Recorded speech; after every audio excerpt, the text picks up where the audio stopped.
My name is Antonio Lopez, and bueno, pues, bienvenidos. And today we're going to be cooking cooking with the nopal, the prickly pear cactus. The prickly pear cactus, I refer to it as the Huehue Nohpalli. Huehue in our ancestral language of Nahuatl means the ancient, the old, the profound, the honored. The Nopal, Nohpalli, is also the way that we say nopal in our ancestral language of Nahuatl.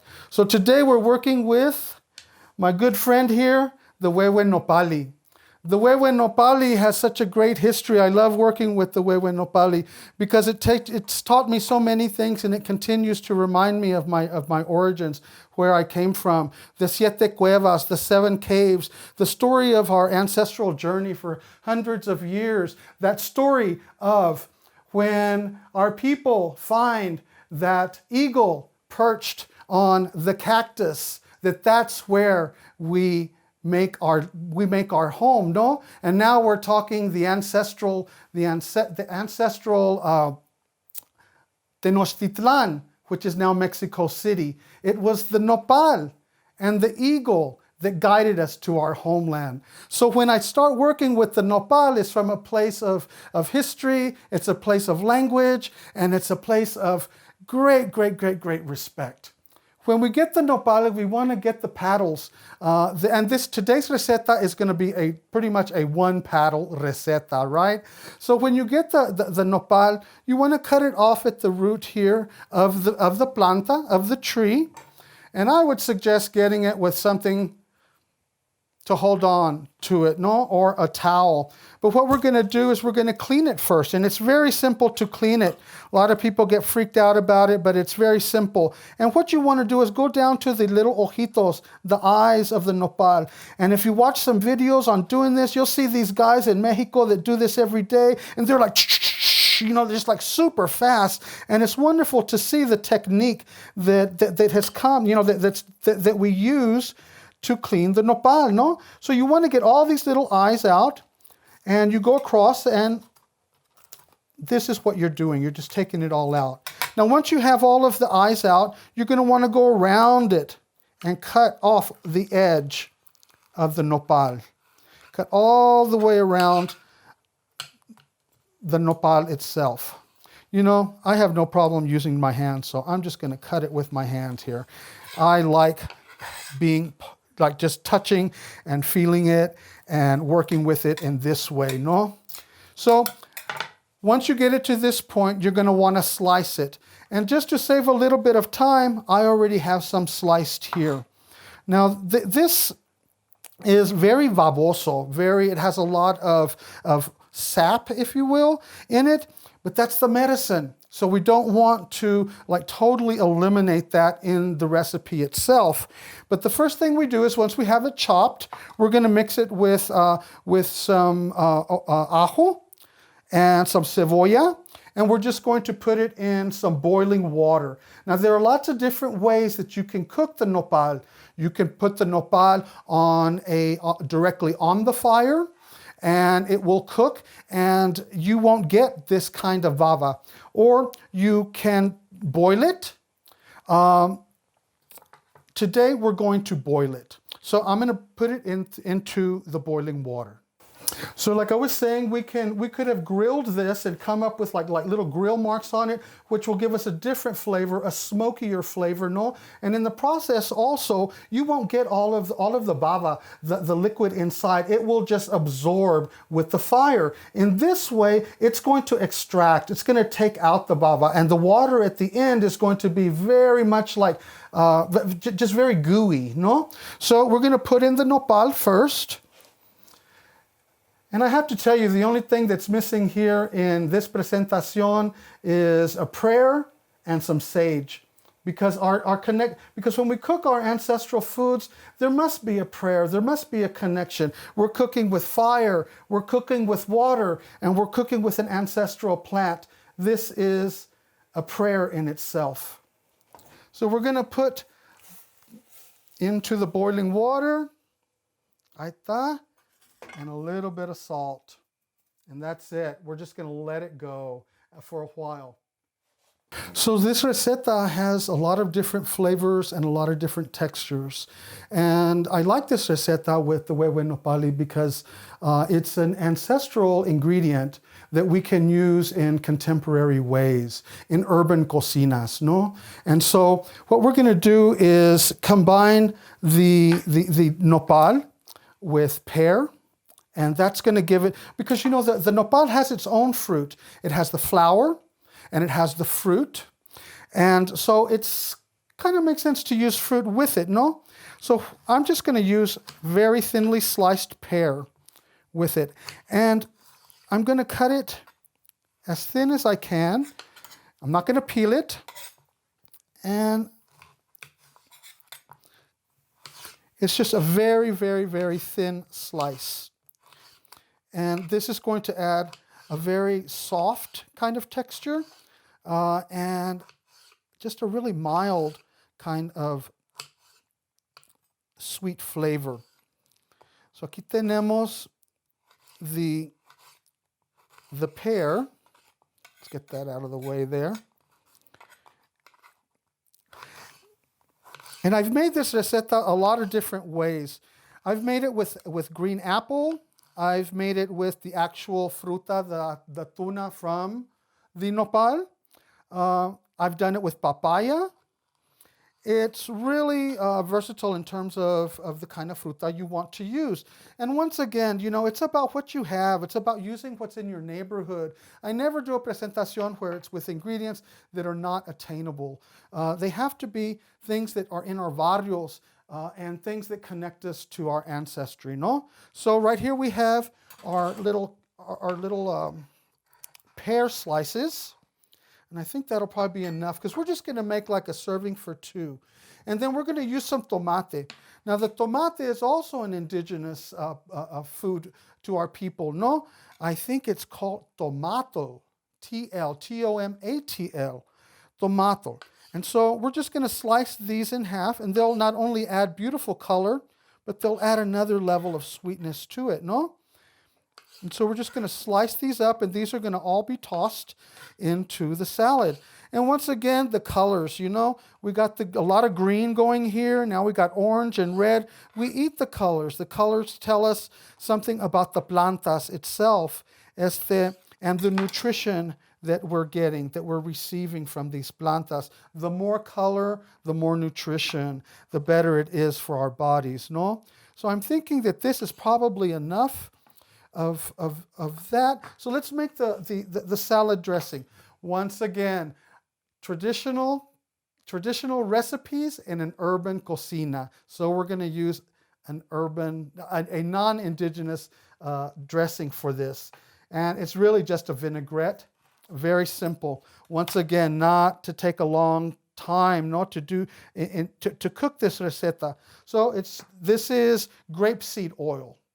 And I use the grapeseed oil because it's not as heavy as the olive oil. And it just marries well, you know, with all of these flavors. And we're going to put a little bit of minced garlic. And Dijon mustard, a tiny bit of Dijon mustard. And you just kind of modify this as you go, no? And we'll get that going a little bit. And I think... no, that's about it. That's all we need. You could add some cracked pepper in here if you wanted to. And we'll just start building this and get it like really, really nice and creamy.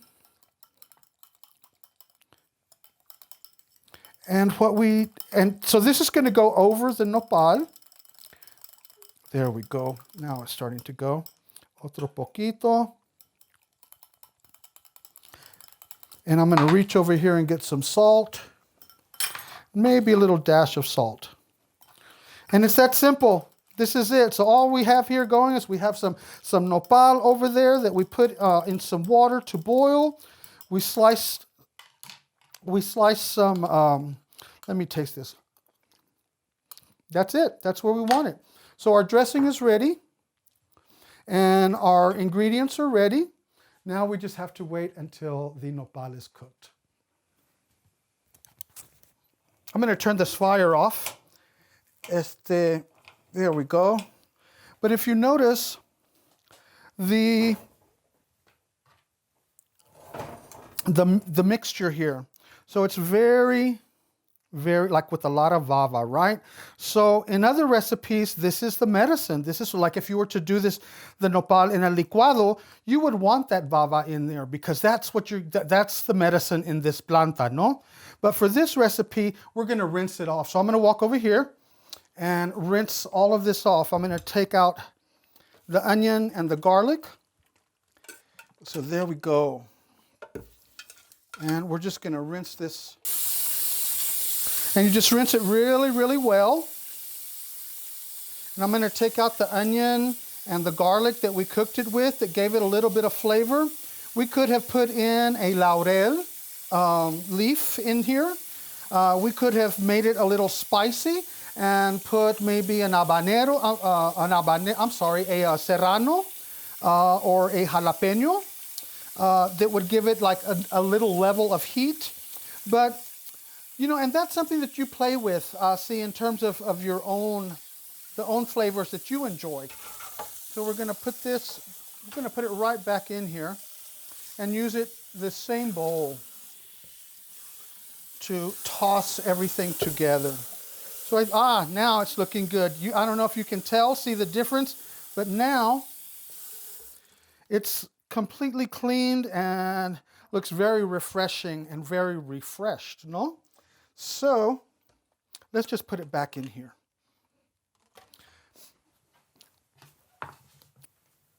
And we're just going to start building this salad. First, we're going to put in a few onion. And we're going to put in the rest of the ingredients, which are just really basic ingredients that you have in your house. Tomatitos, cebolla, nopal. And we're going to put the pear in last. And where is my dressing? Here's my dressing. And so this is very beautiful, you know, in terms of colors. And so we're just going to put a little bit of this dressing on there. And let me get my spoon. And we're just going to toss this a little bit. And you don't need very much of the salad dressing or of the dressing, because it's very, very strong in its flavor, no? And it's just to give it a little bit of saborcito diferente. So let's say a little bit of salt. This is such a simple. And if you if you put this in your fridge after you make it, it's really, really good when it's super cold. And now we're going to put in